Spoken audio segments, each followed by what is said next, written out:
And we are live.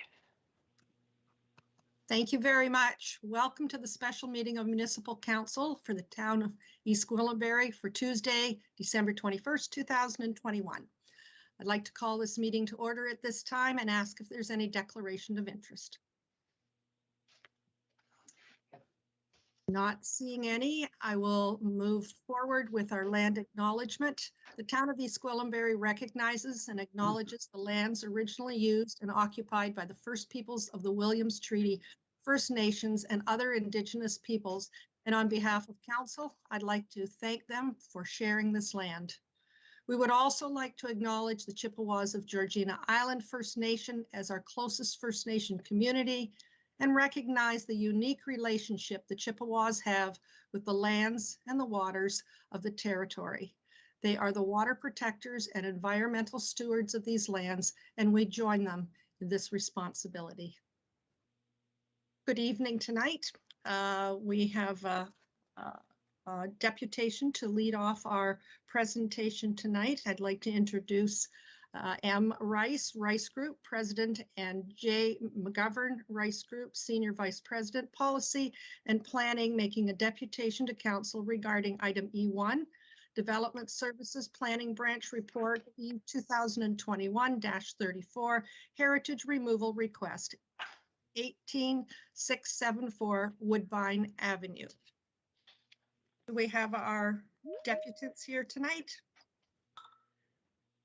We do. Good evening, Mayor Haxon, members of council and staff. My name is John McGovern, Senior Vice President, Policy and Planning. I'm here with Mike Rice, President. We're here to speak to Development Services Report 2021-34 and to provide members of council with an overview of our development plans on the Woodbine Business Park lands, as the next report on your agenda speaks to our public meeting in January. And Lisa, if you could start the slideshow, that would be appreciated. Next slide, please. It's gonna fit. Just to provide a quick development overview, the subject lands are south of Mount Albert Road, east of Highway 404, and west of Woodbine Avenue. The total area is approximately 156 acres, and we expect to build somewhere in the area of 2 million square feet, along with a 12 to 14 acre stormwater management block at the north end. On this slide, you see the southern portion of the lands, our phase 1 lands, and that is the area of the property that we have filed our zoning bylaw amendment application on that will have the public meeting held in January as per the next report, as I mentioned. The site plan and building design have just been finalized. At the end, we'll be able to show you the elevations that are being proposed. And the applications for the site plan and the zoning bylaw amendment for the phase 2 lands will be filed in January in about 1 month. We just have a little catch up to do with some of the supporting documentation. Next slide, please. On this project schedule, although you can't see the specific line item details on the Gantt chart on the right, you can see that it is an ambitious 4-year development and construction plan.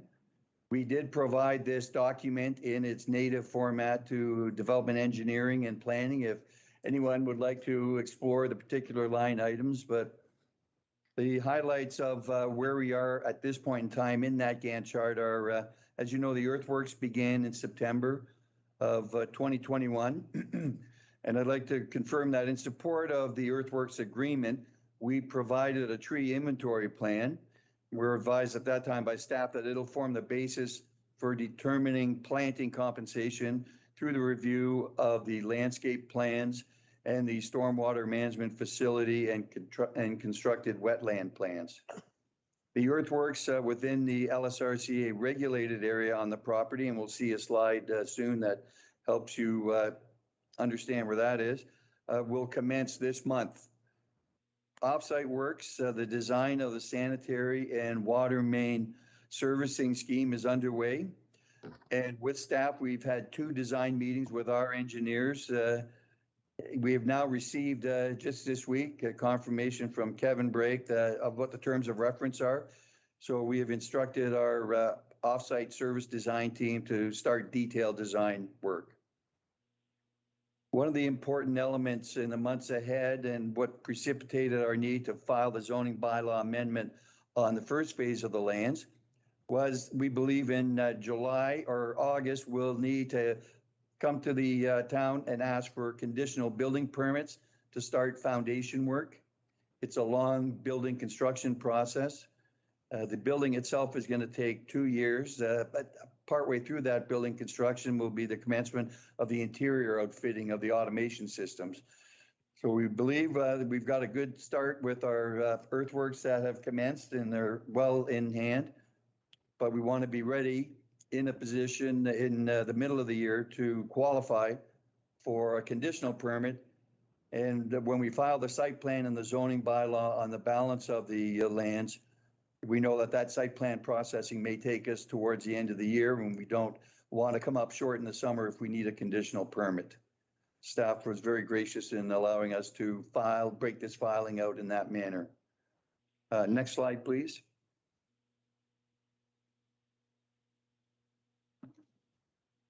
On this slide, you see our phase 2 building. That building is not spoken for yet. It's sized to accommodate the maximum square footage. That'll make up the balance of the area that we anticipate. You know, the first building was approximately 1.1 million square feet. The zoning bylaw amendment, as I said, will be filed in January.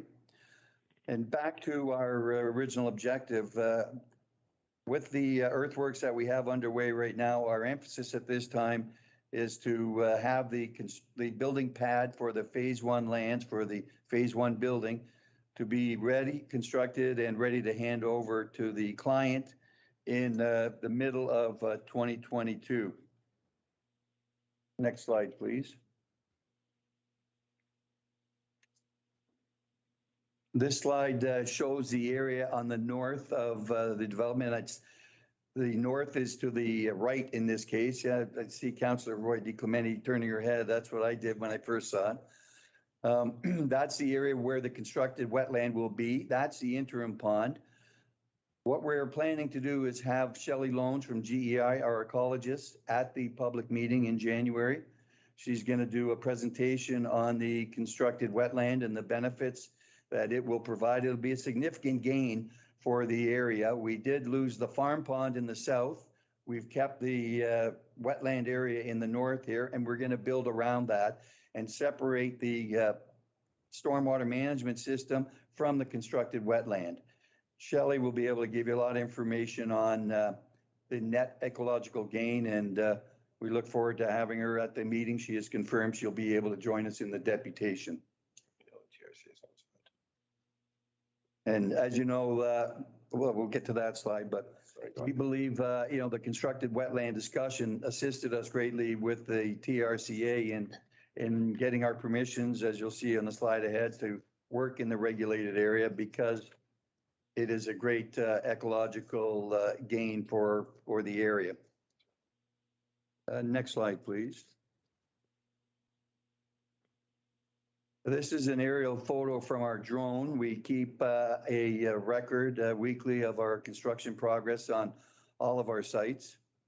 You can see this perspective. You don't get it from the ground, but it's a very, very large area. And if you look all the way up to almost the right-hand corner of the picture, you'll see the crossing of Mount Albert Road, almost out of the picture itself.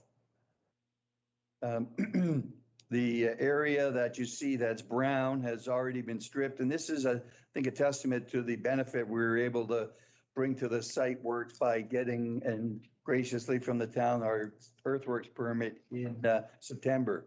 We were able to take advantage of several months of excellent weather.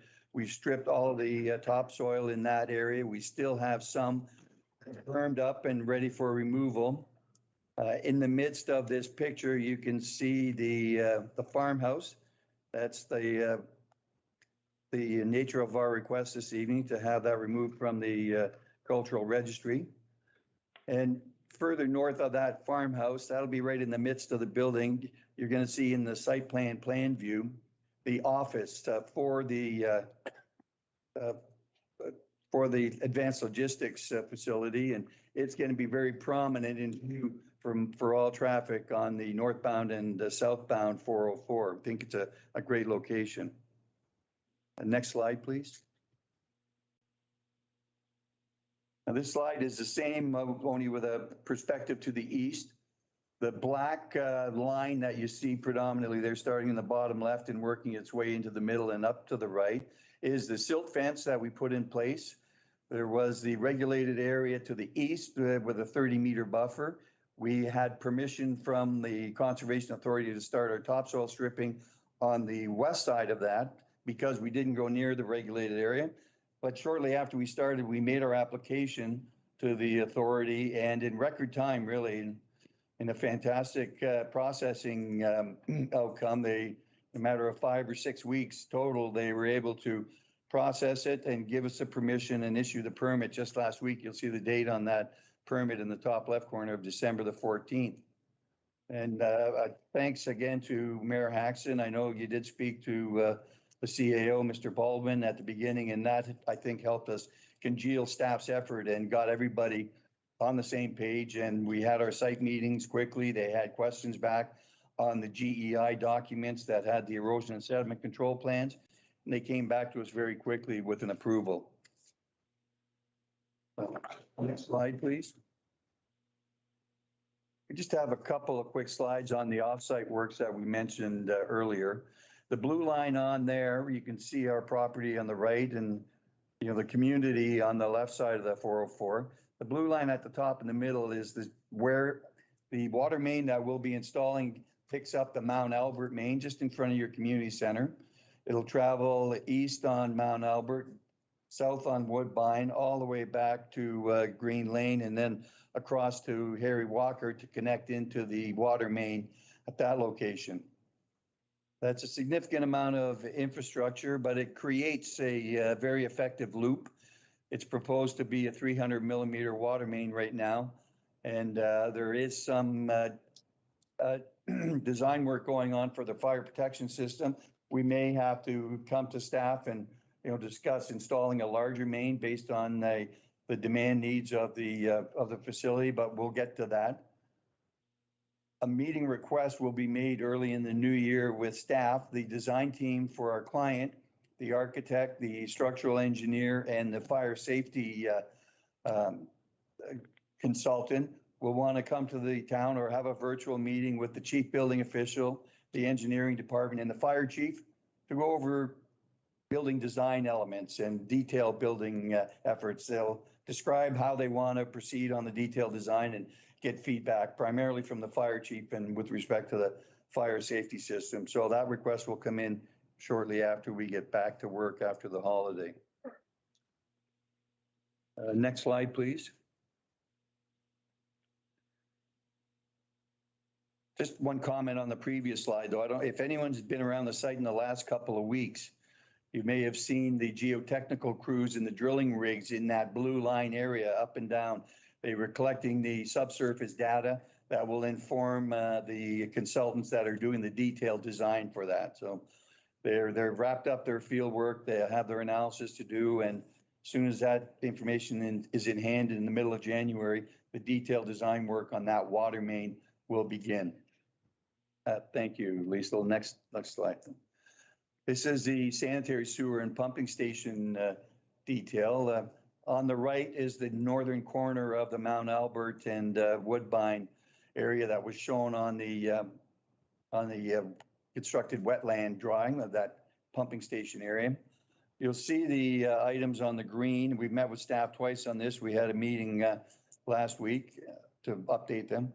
The items on the green are works, components of the works that will be installed right away to service these lands. The items on the gray represent what may be required when more lands can come into the service area, when the region improves the allocation that's available to the town, or whenever something frees up, that may be an opportunity to drain other employment lands in the area. We are providing enough area on an acreage basis to accommodate the town's future growth, but we know that our allocation has been confirmed by the region and it has been dedicated to us by the town, and that there isn't a lot of surplus allocation in the system now, but for building this facility to expand to serve the town's needs. On the drawing on the left, the force main profile, it looks, you can't really judge the engineering prowess from that. The scales are out between, up and down and east and west. It looks a lot choppier than it actually is, but that's the alignment of the force main. It'll take along Mount Albert Road from this force main station. It'll go to Leslie, and then it'll go north to the sewer main, that the Sharon trunk that's installed. And through our discussions with staff, they've identified the manhole that we're connecting to, and the engineers have what they need now that the geotechnical work is done to start the detail design. Next slide, please. We are here tonight to seek council's permission to have the property removed from the Heritage Registry. It does state in the staff report, and I hope you can see from the pictures, that the existing farmhouse location is in conflict with the development plans. We're requesting the removal so a demolition permit can be issued. We've read the report, and we agree with the recommendations and the conditions that are imposed in it. Richard Unterman, our Heritage consultant, will be made available to staff and Heritage Advisory Committee members during the site plan process to determine the appropriate feature to commemorate the history of the Lepard House. And Richard provided us with some stock style, some of his work in commemoration. On the left, you see the Village of Hampton, but that's an entry signage. It could be a feature at some point around the perimeter of the business park. The bricks in that are from a heritage house. They're reconstructed into mason blocks. The plaque in the middle may be interesting when you see the plans for the elevations in a few minutes. There'll be an area of a landscape area between the employee parking and the office entrance that may be suitable for something like that, with the Lepard House details on it. And what Richard has done in this case was they used a crushed brick to form a walkway and a pathway and frame the area around it as a landscaping feature. And on the right is a more traditional wall constructed of the reclaimed brick. It'll be suitably capped, and our intentions would be to find a location in the constructed wetland area where we could put that wall, have the plaque, and provide some seating that would be available to the general public. And it may be appropriate, I think, however, wherever we end up, we'll be providing Richard Unterman's resources to help staff move quickly to a preferred solution. Next slide, please. So that's it for my input at this time. I can answer any questions, or I can just ask Mike to come in and provide some context comments, and hopefully not take up too much of your time this evening. But thank you for listening and for receiving my deputation. Over to you, Mike. Is that fine? We're on. That's fine for me just to go ahead, Madam Mayor? Yes, go ahead, please. Right. So, Madam Mayor and councillors, thank you. I'm not going to take too much time because I know we have a special meeting this evening, but I want to give a tiny bit of background. Like, we acquired this land in 2007. We kind of had a 10-year horizon on our mind. Well, that wasn't right, but we're actually happy the way it's turned out, because now it's 2021, I think. I don't, with COVID, I don't know, but we're at a stage where we have a tremendous opportunity here. That tremendous opportunity is also making a tremendous opportunity for our lands on the other side of the 404, which is another 80 acres. And I'm telling you, the Queensville employment lands, you have all these employment lands. This is really changing the area. When we saw this opportunity come up, we ended up jumping, we invested about 50 million in land to buy all the way up to Mount Albert. It gave us some excess land, more than we needed, but it gave us the opportunity to do the constructed wetland, to get the pumping station on Mount Albert Road as opposed to dealing with it on Woodbine, things like that. So we kind of jumped on that. As a group, we've, just to give you a bit of magnitude, committed about 20 million to off-site works here, which is the water main, the sanitary. I mean, we're estimating the numbers on these, but I don't think I'm estimating low, and the road works. So our plan is to move that stuff ahead and get it going. The staff has been like helpful here, and not just helping us with approvals. I mean, the engineering staff's been great they've been very involved in planning long-term servicing with us, as has Tom's been in mediating that. Marco's been involved in it. We've moved forward on how we can process this thing, the different applications we could expect. And we did get some of our additional work going. I mean, to give you a perspective on that, we're moving about 1 million meters of earth on that site. Now, whether this facility was there or 10 facilities, it still needs to be flattened out to be proper employment lands. We've so far moved 180,000. We got a long way to go. We can get it done. We were planning on getting our site plan application so we can start moving some clay to level the site up. So we have a plan in place, and we expect that to happen. One of the things about getting that going, I know I've said it to this council, I've said it to Markham, I've said it to Richmond Hill. Employment lands are different than retail lands. We're a retail builder and an employment and an industrial builder. I can tell Costco, you're going to have a store here in 5 years, and they'll say, fantastic, it's a great location. They'll wait 5 years because they have 1,200 other stores.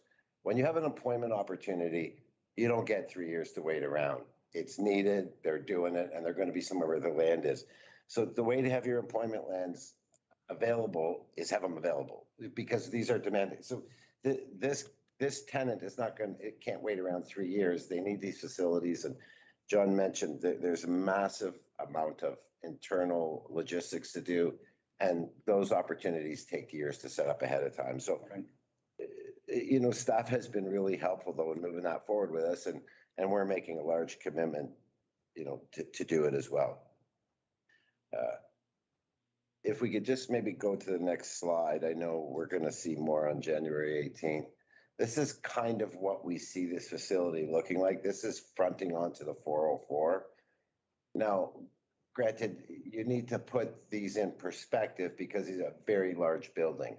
But they've tried to get the perspective on the front, and you see where the office is. That's like partway up the building because they have a raised area of parking in front.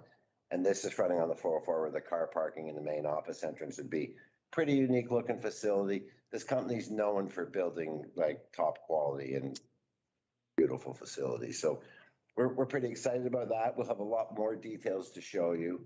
I think this is attached to the package anyways. Yes, that kind of gives you an idea what we see happening here. So look, we're optimistic. I can tell you our lease is signed and we need to deliver this site, and that's what we're working towards with the great assistance from your staff, and hopefully a lot of assistance from this council. We can move this project ahead. And the job numbers are great, the tax numbers are great. I really think it's a great opportunity for EG, and I think it's going to spawn another few million square feet of industrial, and probably in short order. Anyways, if there's any questions, we're happy to answer them. And that's just sort of just a little background I wanted to add in for you. Thank you very much. Very, very informative. Are there questions of our deputies? I'm not seeing any. I have a couple of questions. One would be, could you remind us the number of employees that are expected to be at this facility fully built out and operational? Be approximately 1,325 on initially a 2-shift operation, and then potentially 3-shift into the future. That parking area that you saw in the illustration holds about 525 vehicles to allow for the transfer of employees between shifts. And then I think additional drivers, like Of course. lots of truck driving, that's not counted. These are not like 700 truck drivers.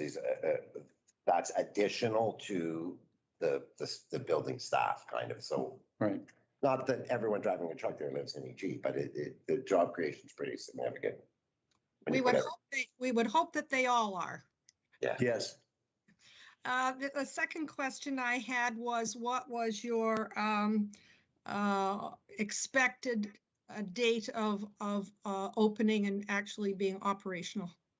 I know that's a tough one. It depends on a lot of issues, but just what you had in mind. I had that in my presentation. I got so heavily winded, I forgot to give you the dates. But we expect the conditional construction work on the foundation to begin in the summer and take some time, but shortly after that, the framing and the other works on the building will come.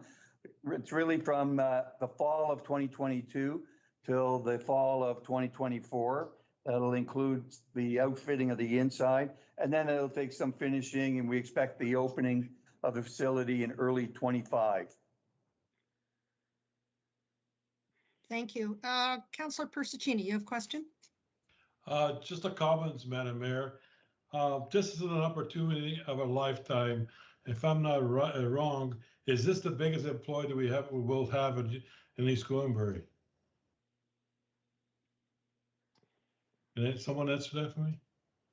I'm wondering if our staff or if our presenters might I know. think it's the largest square footage For sure. of employment area in your town.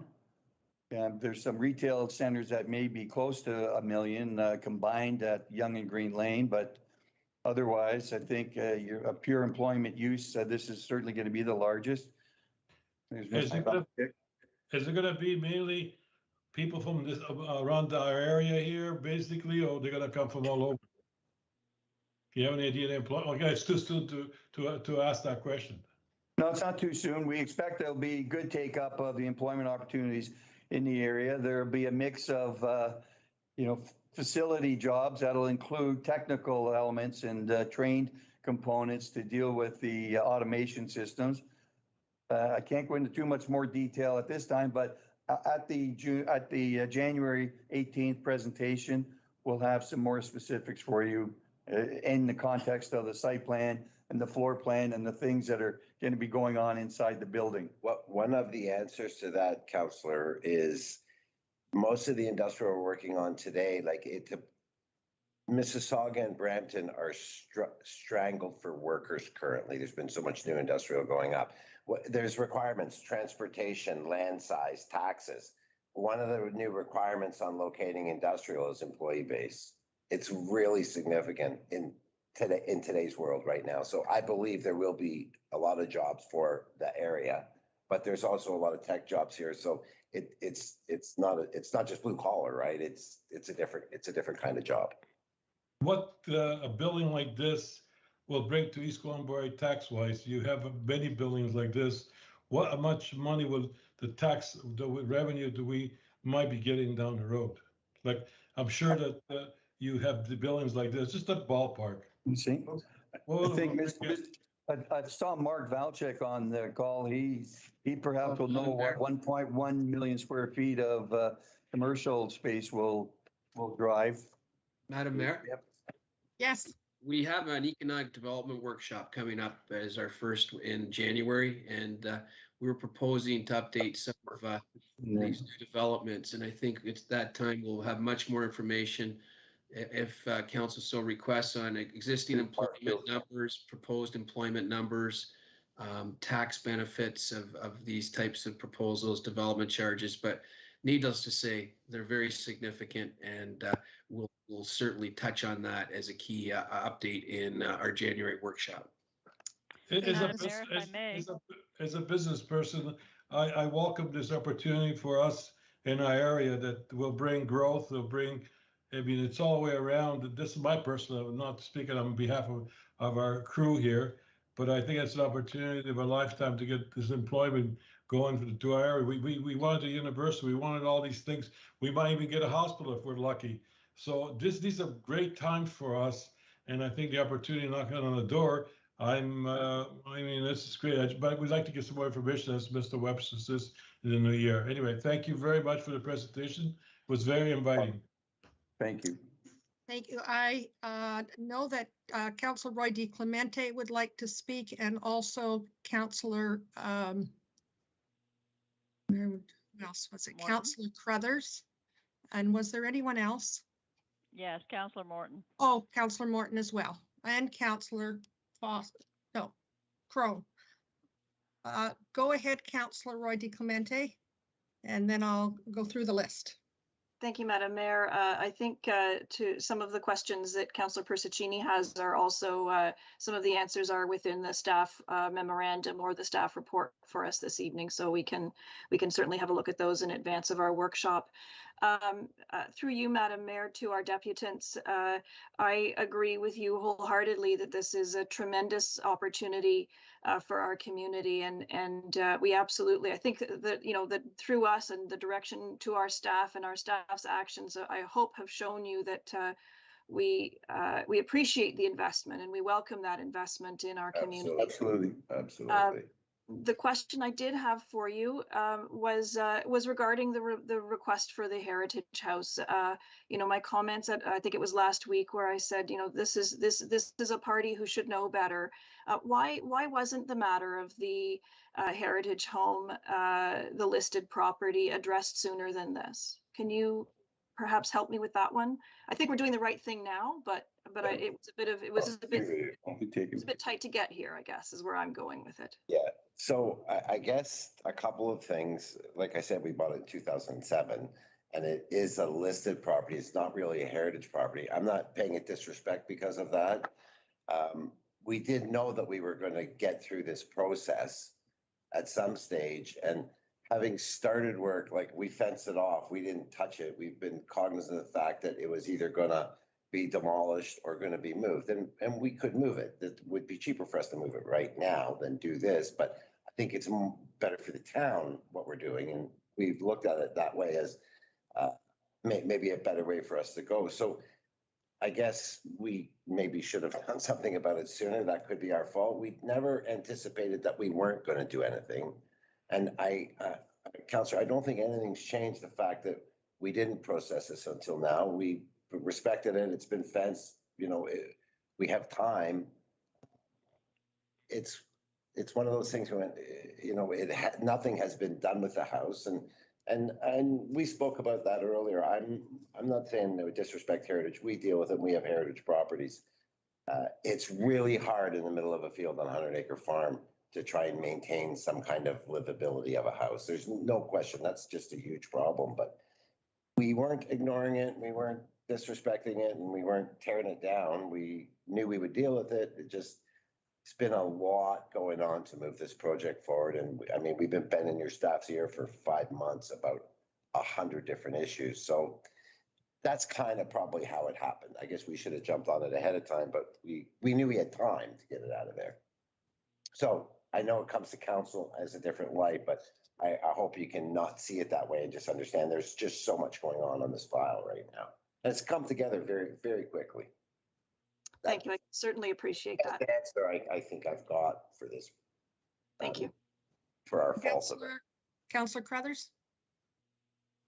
Thank you. And I echo my colleagues' sentiments about what a great opportunity this is for our town, and appreciate you meeting with us tonight and your thorough presentation. I go back and forth between being happy that it's coming and then seeing the clear cut, everything scraped clean. It breaks my heart to see all those trees and that gone. And then I'm, you know, again, buoyed up by the fact that you're talking about planting compensation. I appreciate that. Of course, there's no way to compensate for a mature tree, no matter how many small saplings you try to compensate with. I appreciate you're doing what you're doing. I'm just looking at the aerial photo and seeing to the east a bunch of mature trees that are still standing. Is that part of the site? Is that, are we going to be able to save those trees?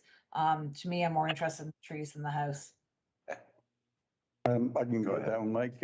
That's in the regulated area that we just got permission to do our grading work in. So unfortunately, Councillor, those trees will be logged into the tree inventory plan.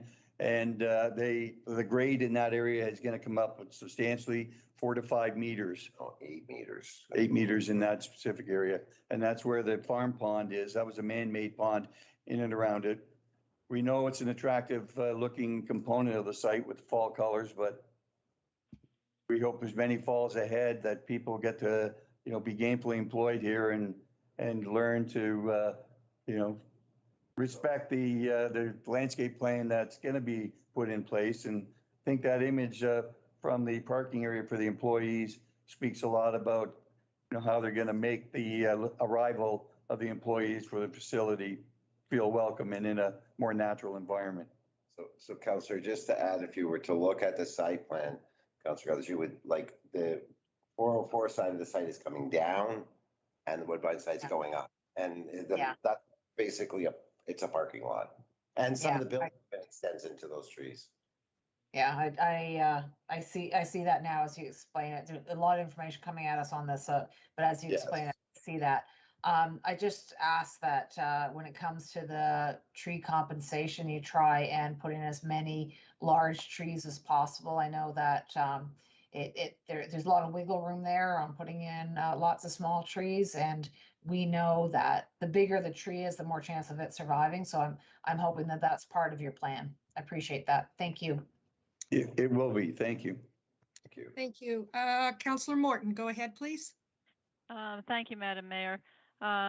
You remember that we've talked about for years about the businesses along these roads that we have and in Mount Albert as well. And I think this is an amazing opportunity for people to get jobs and help other people with the same thing. And perhaps at some time we'll be looking at the same issues now within Mount Albert.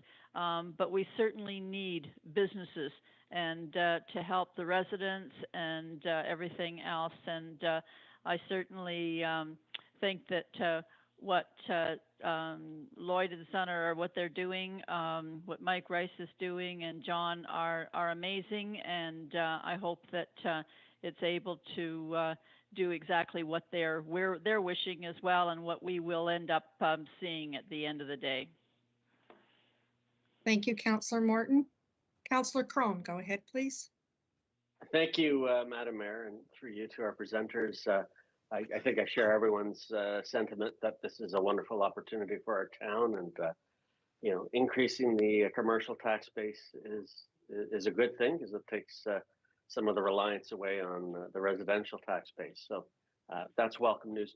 I was just curious, do you have any sense of what the spin-off effect will be with this tenant with drawing other commercial activity to the town? I'd be very curious to know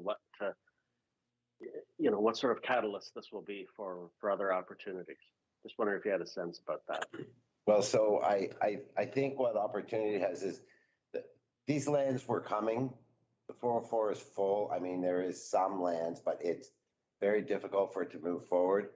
I believe when you put a multinational here, it attracts the interest of other multinationals. Maybe they're not in the same business. Maybe it's not spin-off. What they're going, if it works for them, it works for us. And I think one of the benefits we have in this area, or the municipality has in this area, is I think the employment base is good. And not just your municipality, also Georgina. And there's a fairly good employee base there that I think is going to help attract people. Having this company land here and build this size of facility, it's basically $1 billion project. It opens the door for a lot of other multinationals like that, or major employers to say, like, that works for them, it works for us. And I'm going to tell you, the 404 has kind of been held back for the last 10 years, and we're major landholders in the 404 because of transportation. I believe the transportation is going to get better here if the actual highway goes in, but nobody's banking on that. That's coming in right now. But the job base, the municipality, the growth, when you put a big user like this, you're going to see them follow. And I'm very, very confident of that right now. Okay. There's Thank other you, Madam Mayor. do Yeah, retail okay, thing. thank, Madam Mayor, if I may, just one more, just on top of that, how do you, is this project dependent on the Bradford bypass, or is the development of the Bradford bypass, would that just be a icing on the cake? What's your take on that? It's the Bradford bypass has nothing to do with this development. They're going ahead. So listen, there's a signed lease. We're working. They've moved forward with everything. This council, giving us an approval today is certainly a nod in the right direction for our tenant. And one day we'll talk about it and you guys are going to meet them. We're just not in that position today.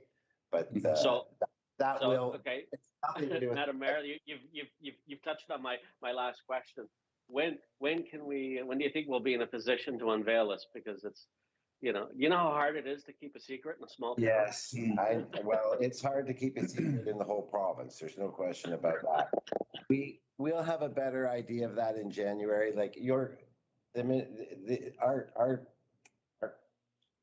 tenant is going to be coming into the municipality, not disguising who they are in January. So sometime in that January to March kind of time frame.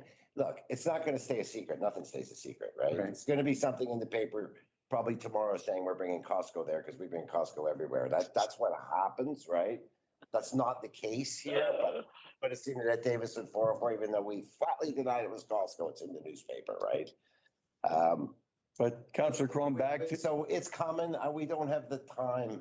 And we you know what? It's hard for us, but we really got to respect our partners and our tenants and our clients in this regard, because they have their reasons for it. But it will happen. Okay. And I'd just like to close off your comment, Councillor Crone, about the icing on the cake. And that's what it is, because those announcements came well into our discussions and through the process. We were already shaping this development, and it was a bonus, quite frankly. And, I have a lot of faith that the government's going to be able to, deliver on that over the next few years. And it's going to be a big help to everyone to get across to the 400 from, up here will be a tremendous boost to the area and to the community at large. This is also not the only facility that they're doing, right? So it is to serve that sort of corridor, which I believe probably takes into place the city and north, right? But it's going to come. I wish I'd give you time, but we've told our client we're under a lot of pressure that you have to deal with this problem. They will.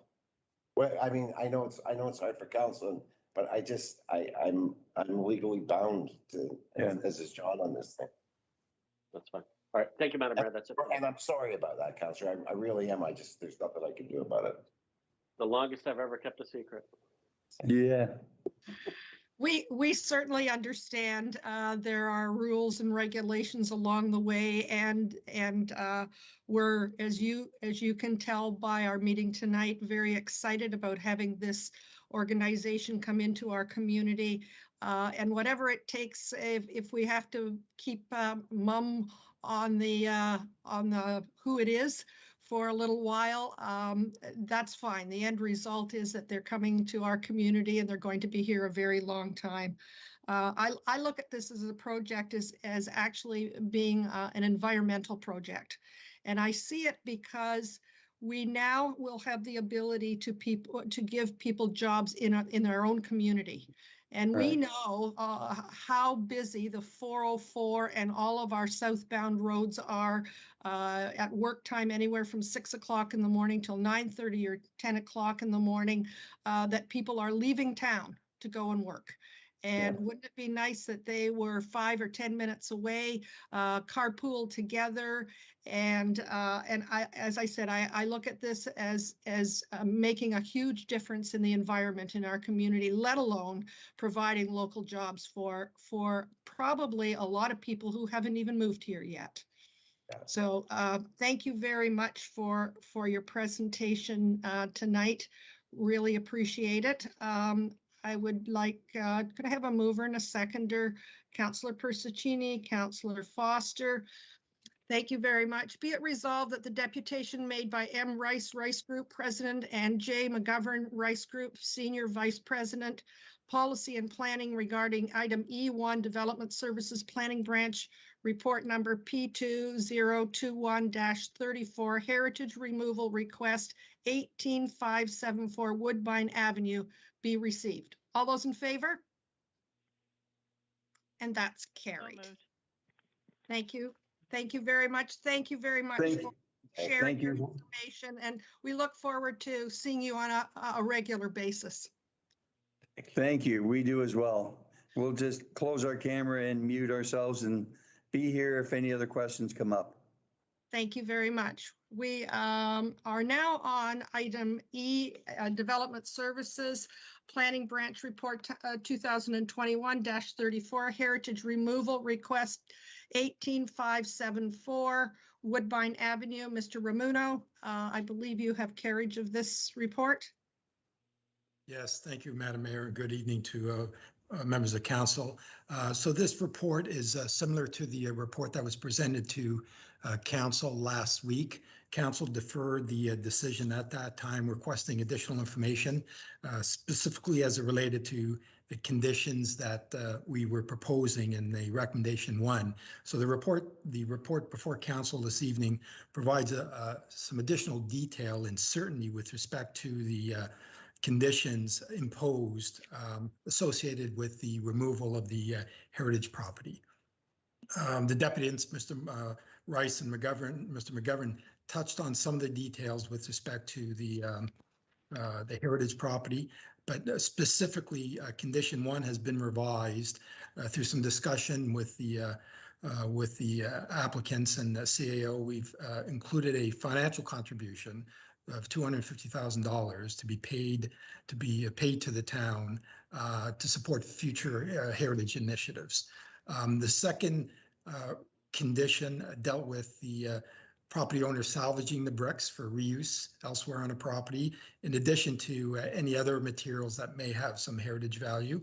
The third condition, we provided a bit more detail and certainty there with respect to as part of the future site plan application, which the applicants will be submitting in the new year, and that'll eventually be presented to council for consideration.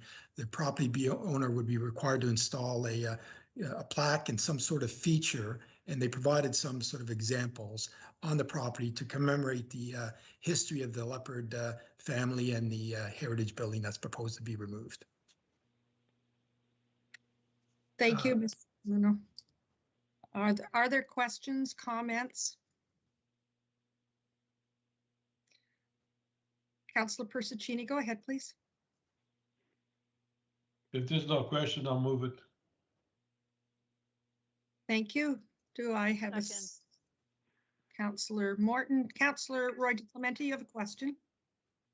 Not necessarily a question, just a request of staff that we have an idea, or maybe we give direction to staff that this money that's being given to the town be used for heritage initiatives, so that we take a look at our list and do a little bit more work on properties that are at risk, so that we don't continue to twist ourselves into knots over these issues. And we understand that progress is happening and that we can't save every house, and that some are in better shape than others. And there's a lot of issues with respect to this matter. And it's unfortunate that it kind of came at this time. It was a bit of an awkward time when we were trying to move quickly. And I just want to make sure that we're spending this money to make sure that we don't continue to have these issues.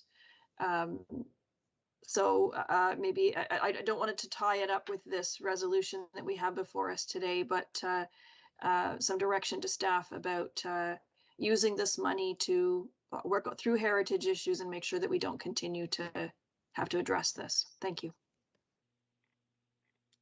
Thank you, Councillor Roy DeClemente. Any other comments? I see this money as an opportunity to take a look at all of the heritage homes that we do have in East Gwillimbury. Some of them we're very knowledgeable about, others we aren't. And I think this amount of money would give us an opportunity to hire someone who is in that field and is knowledgeable and very an expert. And so when we have another meeting, instead of being surprised by having a house in front of us and what are we going to do, we catalog all of them. put it into some kind of a receptacle that we can look at any time, and so can our community see exactly how many homes we have, what is the condition of them at this time. If there are people living in them, I think that we need to take a look at a little different way of how to respect these homes.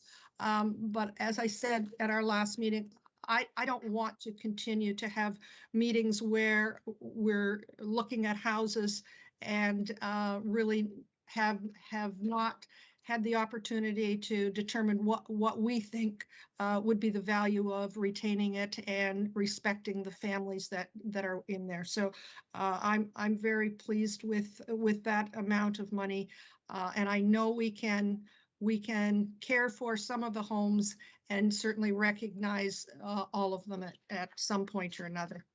Was there anyone else that wanted to speak? I think Councillor Foster, go ahead, please. Thank you, Madam Mayor. I feel that I should just jump in here a little bit and remind everyone that the Heritage Advisory Committee, I know that we've been kind of dragging our feet a little bit with a ongoing plaquing program for specific properties and houses.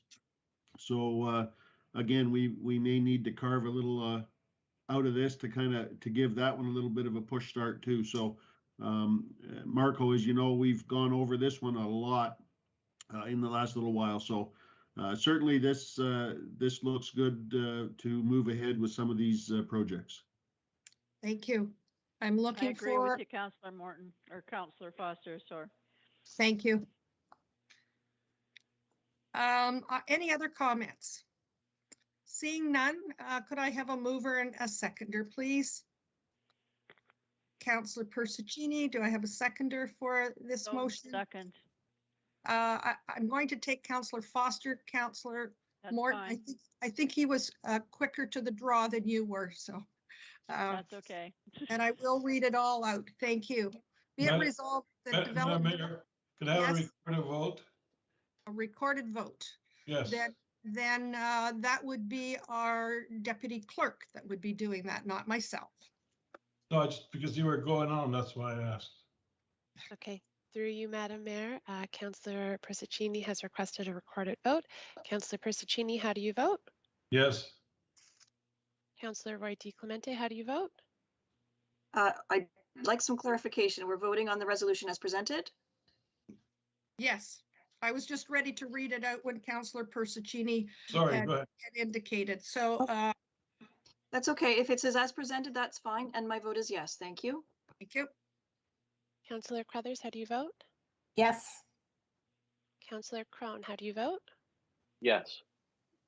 Councillor Foster, how do you vote? Yes. Mayor Haxon, how do you vote? Yes. Councillor Morton, how do you vote? Yes. Madam Mayor, that motion has been carried. Thank you very much. And thank you to everyone. I think we've found the right place to land with this, and it's going to be very exciting moving forward as we see what will become of the discussions that we've had last weekend and today as well. Councillor Persichini? I just want to express my thank you for some of our colleagues who give us the idea how to put this thing together. This is what we wanted to do in the first time, so I just didn't have the right component. And I want to thank to all our colleagues who had something to do to put this thing so that everybody can benefit out of this. You know, the Heritage Home people and the committees and the Heritage. So I want to thank the people who had to put things together so they make everybody happy. And just thank you again. Thank you. And yes, thank you to staff. I know they've been working hard behind the scenes with that. So the next item we have is Development Services Planning Branch Memo Employment Proposal Advanced Logistics and Distribution Center 18574 and 18818 Woodbine Avenue.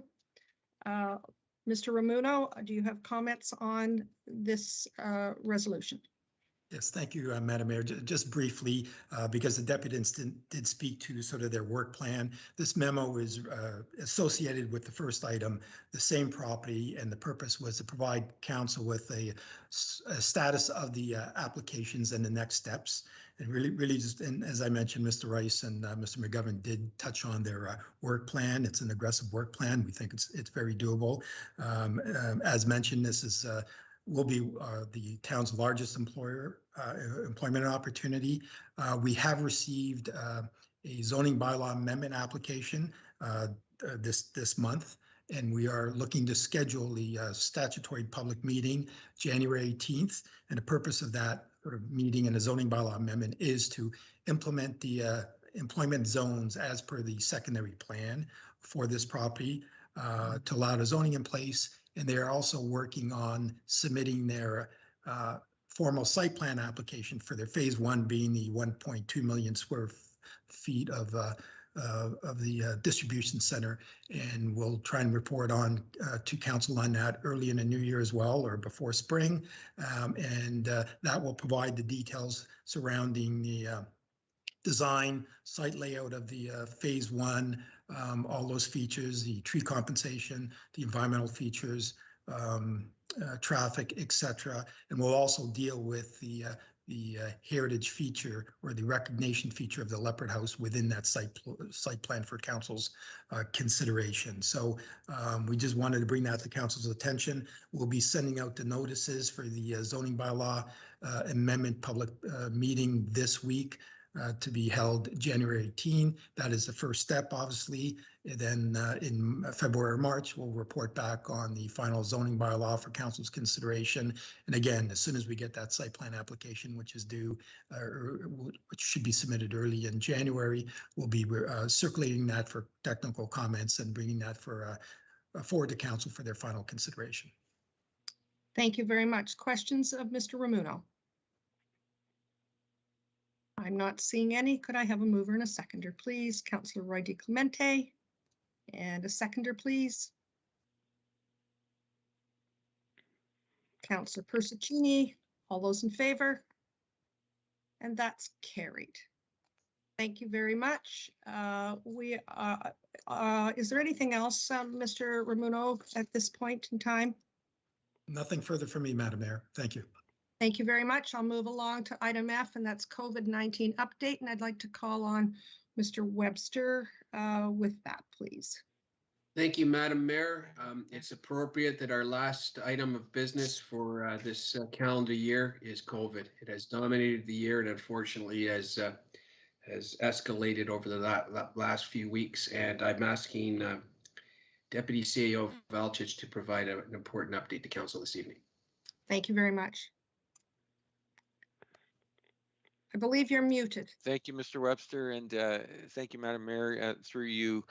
Just a very brief verbal update. You did get an update last week, so I think you, council and the public, are fairly well up to date, but did want to confirm that the Omicron variant continues to pose an increasing level of risk of transmission, and we're starting to see some actions being taken that are somewhat reminiscent of March, April 2020 in terms of impacts on major events, sporting events, travel advisories, and so on, limiting gathering limits and so on. So we've got a framework that we have been using very well over the last almost 2 years now, a risk-based framework for making decisions around these sorts of things. And at this point in time, we are moving to a more restrictive posture in the town. We're limiting any access that we can to our facilities. They are still open and still accessible, but we are trying to ensure that only sort of absolutely necessary attendance and activities are taking place at our facilities.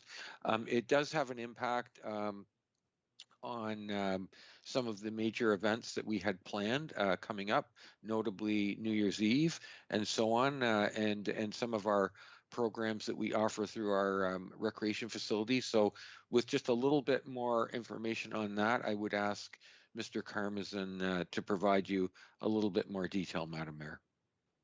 Thank you.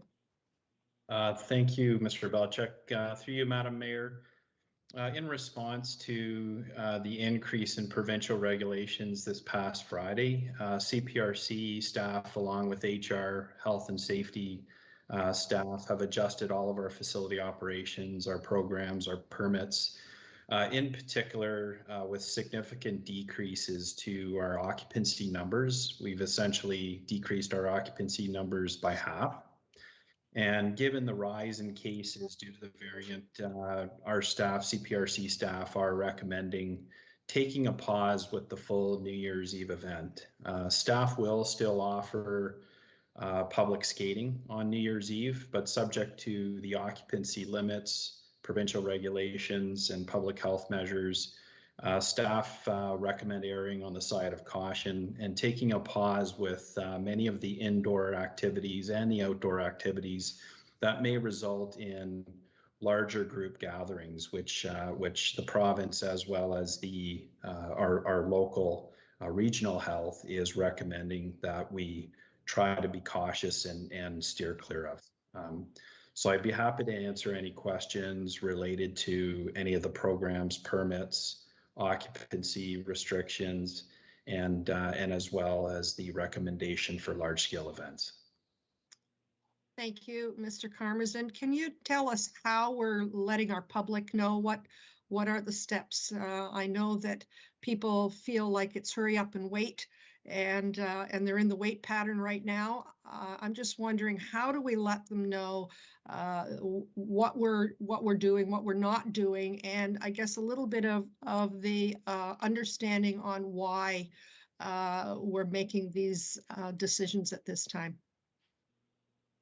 Thank you. Through you, Madam Mayor. We in Community Parks, Rec and Culture have been working very closely with communications as of last Friday to basically broadcast out through to all of our user groups as well as the public what the restrictions are, why the restrictions were put in place, and how it may affect daily operations and programs and permits. We are also reaching out to all of our affiliated sports groups to ensure that they're well aware of what the restrictions are and how we have to respond to those restrictions, and as well just keeping the public informed through communications, corporate communications. And it's expected with the recommendation this evening that we would continue with that same process and continue to work with corporate communications to make sure the public is informed. Thank you.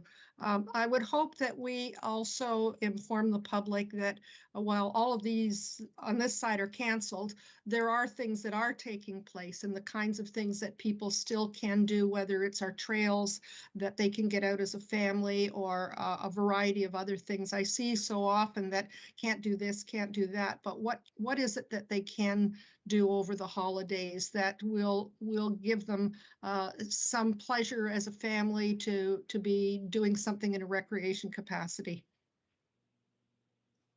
Through you, Madam Mayor, absolutely. We would be thrilled to highlight the opportunities that our residents can take part in. That's why I wanted to note that we still will offer some programs, for example, our public skating programs on New Year's Eve. But those types of events where we're encouraging larger group gatherings, we're siding with caution and recommending that we don't move forward with those larger events at this time. When this is all said and done, there's going to be one heck of a big party and a lot of things happening in East Gwillimbury that we've been holding off so far. I can just see that it'll be week after week. There's going to be some pretty exciting things to get us all back together again. I think we're all looking for that. Thank you very much. Any questions? Councillor Crothers, go ahead, please. Thank you. I just wanted to thank General Manager Karmazin and all his staff for being so flexible. I mean, you guys are the front of the roller coaster on this one, and you keep adapting every time things change, opening things up, closing things down, and it doesn't go unnoticed. And I agree with the mayor that we want a big party when this is over, but I'm sure your staff are cringing when they hear that. They've been all working so hard to open up and shut down. So I just wanted to say thank you for that. And as I was hearing about, what can our families be doing, I just want to put a bug in your ear about geocaching. It's a great family sport, and wondering if there's a way that we can maybe be looking at promoting some of that for our families to get out on our trails. Just an idea. Madam Mayor, I do have two questions that aren't related to General Manager Karmazin, but are related to the COVID report when that's appropriate. Thank you. I'll take questions for Mr. Karmazin first, and then I will go back to Mr. Velchik if it's regarding COVID itself. Other questions for or comments for Mr. Karmazin? I'm not seeing any. Mr. Velchik, I believe there's a question for you from Councillor Crothers. Go ahead, please. Thank you. We keep hearing about rapid tests maybe being available through libraries. Just wondering if there's any confirmation at the municipal end if that's going to be happening anytime soon. I don't have a specific date for when we might have rapid tests available in our facilities. I can tell you that both our library staff and our health and safety staff through Mr. McPherson are actually looking into that as we speak. So they've been sort of pursuing sort of any and all avenues, and also through our community emergency management coordinator, Chief McKenzie, as well through his contacts. So we are continuing to pursue that, but at this point, I do not have specifics on when we might have those available. Thank you. I hate seeing these pictures of people in their 70s waiting for hours in line to get a rapid test. It's disgraceful, frankly, and anything that we can do to help, that would be greatly appreciated. My last question is about pop-up clinics for boosters. Wondering if we have any more of those in the works. I'm not, I know there is one, in fact, just speaking to Councillor Morton earlier today, there's a clinic coming up. I want to say it's next week at the Mount Albert Legion. And so I do know that there's a clinic in Mount Albert coming up. In terms of at our facilities, we are continuing to work with public health and the province, and as you know, have had a number of pop-up clinics, and will continue to make ourselves fully available to make sure that we can take advantage of any and all opportunities to have those clinics in East Gwillimbury. Wonderful. Thank you so much. If I may, I can give you the information on it if you want to write it down. Please go ahead. Yes, please. Okay, it's on the 28th. It's at the Mount Albert Legion, and it goes from 9 until 5 through the day. Thank you. Are appointments necessary? I'm sorry, Councillor- I didn't hear you. Councillor Morton, Appointments are appointments necessary? Not that I'm aware of, no. But it is over 50 years of age. I also was on with the region today, and there is rapid testing at our pharmacy, at Green Lane and Yonge. I checked to see if there were any openings. There was not, but I think it's a matter of just continuing to watch it with the idea that they let a few out at a time. So I think that that's an opportunity as well. Okay, are there any other questions regarding our COVID-19 update? Okay, and Madam yes. Mayor. Yes. Hi, it's Councillor Roy DeClemente. I did two thoughts and a question. One, the pharmacy that you referred to at Yonge and Green Lane, there's actually 3 pharmacies at Yonge and Green Lane. I'm just wondering which one you're referring to. Shoppers Drug Mart. Thank you. Because there's also an independent and one in the superstore. I believe there's also one at Costco, so that actually makes Yes, 4. That interesting. Sorry, I should have Thanks said for so. clarifying. Yes. Just further to Councillor Carruthers' inquiry about the libraries, I will share that our library CEO, just as library trustee, I'll pass on that there were only 2 library systems in the province that were selected to distribute rapid tests. One was Ottawa, the other was Peterborough, and the Ontario Library Service, which is the provincial body that represents all of the library CEOs, continues to advocate for greater transparency and a deeper distribution network be implemented so that it's not just through the LCBO. But just to pass that along to you, Councillor Carruthers, that there was some work done on the back end as well.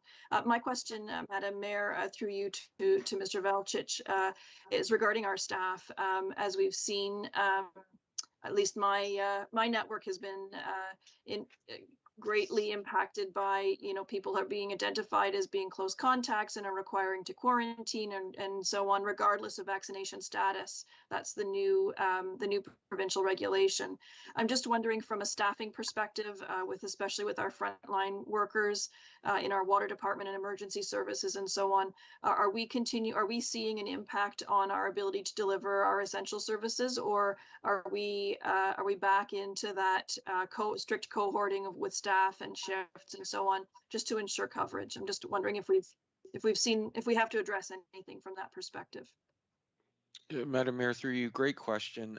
We're not seeing any adverse impacts whatsoever operationally at this point in terms of our field-based operations. However, it is important to note, sort of along the lines of what you mentioned, we are ensuring that we're having our staff utilize appropriate PPE, personal protective equipment, as well as follow, our fairly strict health and safety protocols, distancing, hygiene protocols, and so on, as well as cleaning of equipment and facilities that are being shared. So it's served us well over the last 2 years, and we continue to make sure that we're adhering to what we believe are the very best standards, and operationally do not have an issue at this point. If we do, we would certainly bring that to your attention.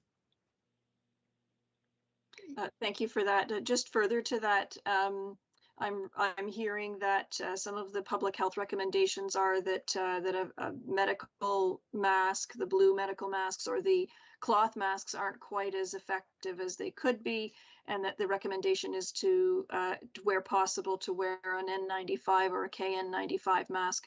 Are we providing those to our staff as well, or are we still with the fabric masks? Mr. McPherson, our health and safety coordinator, is looking into sort of mask use. At this point, my understanding is we're starting to replace the cloth masks with the proper rated paper filtration masks that are rated sort of more suitable for the airborne nature of this Omicron variant. And so we are continuing to update the distribution of masks in accordance with our latest information from public health and from the province as well. Thank you for that. Councillor Persichini, go ahead, please. Are you muted? Through you, Madam Mayor, to Mr. Velchich. I know some of the ruling or advice. What advice would you give our people on EG about this holiday, number one, gathering, and also traveling, that they should know what the requirements? I know they hear on the radio enough, but sometimes we also have to echo what they're saying to make them safer if they can, with the families and grandparents and so on. What advice would you give them, first of all, for family gatherers, and a second about traveling? Madam Mayor, thank you very much. Through you to Councillor Persichini. Public health continues to promote becoming fully vaccinated as priority one. So as priority one, we're recommending that if individuals still are yet to have their 2 vaccinations plus booster, to try and schedule that as soon as possible. In the meantime, really limit exposure and numbers that might be gathering, but I think there's also a balance in there around, if you're taking reasonable precautions and meeting, in small family gatherings with individuals that are appropriately vaccinated and you're taking precautions. We also recognize there's a mental health aspect here as well, which is that people do need to, be able to get together as appropriate. But it has to be. Public health is recommending that be done, in a very sort of limited and sparing way to ensure that we minimize risk. About traveling, that you advise, I mean, not us, but our smart people, are they advising not to travel? I'm hearing mixed message and people are kind of confused. Some say don't give a damn. They want to travel anyway. Some don't care. They might get stuck not coming back after January the 15th. I can just see that we're going to get locked down again. But anyway, that's Madam Mayor, I can't speak to what people might be thinking or not thinking, but what I can confirm to the best of my understanding is that the federal government has issued a statement indicating that where possible, individuals should avoid non-essential travel, international travel. So that's all I can really comment on. And beyond that, I think individuals have different views and are making different choices accordingly. Thank you very much. Are there any other questions or comments? Could I have a mover and a seconder for the resolution, please? Councillor Persichini and Councillor Crothers. All those in favor? And that's carried. We're at item G. We have no correspondence for consideration at this time. Item H is a confirming bylaw. Be it resolved that bylaw 2021-111 being a bylaw to confirm the proceedings of the special meeting of municipal council held on December 21st, 2021 be taken as read and acted and signed by the mayor and municipal clerk. I have a mover and a seconder, please. So moved. Thank you, Councillor Morton, Councillor Roy DeClemente. All those in favor? And that's carried. I'd like to wish everybody a safe and happy holiday. Hopefully we will be together in the new year and perhaps we'll see each other as we cross paths through East Gwillimbury, but please stay safe and have a great family holiday. And I will adjourn this meeting at 7:17. Could I have a mover and a seconder, please? Councillor Crone, Councillor Foster, all those in favor? And that's carried. Thank you very much. Thank you, staff. Appreciate all your good input tonight. Thank you. Merry Christmas.